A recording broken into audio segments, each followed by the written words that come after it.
So wala man lang ano sa atin, maibibigay na magandang balik yung ating pagsisikap, yung ating pagbibigay ng atensyon, hindi lang para sa atin kundi para sa masang Pilipino, na magkaroon tayo ng ambag, magkaroon ng dignidad yung ating mga pagkatao bilang isang magsasaka. So napakabigat isipin mga ka-Farmer Choice na ganun yung nangyayari. So parang hindi tayo napapansin. Ngayon maraming umaangal. So nagsasalita tayo mga ka-Farmer Choice kasi binigyan tayo ng kalayaang magsalita kung ano yung nararamdaman natin. So hindi lang to sabi pa nga, hindi lang to budol-budol na pagsasalita, galing to sa puso bilang isang magsasaka. Galing sa puso yung nanggagaling natin na ating sinasabi, kasi talagang ramdam natin yung kahirapan ng isang magsasaka.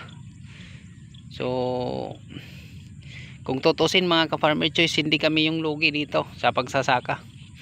Kasi paano kung dumating yung araw na sobrang hirap na sobrang hirap na hagilapin yung pagkain ng masang Pilipino. So magkaroon na ng food crisis. So sinong lugi mga ka-Farmer Choice? Hindi kami, kundi ang kabuuang masang Pilipino. Kasi marunong kami magtanim ng sarili naming kakainin, kasi magsasaka kami, magsasaka sa puso, hindi lang sa gawa. Ika nga, sana hindi dumating yung araw na ganun, pero sabi ko nga na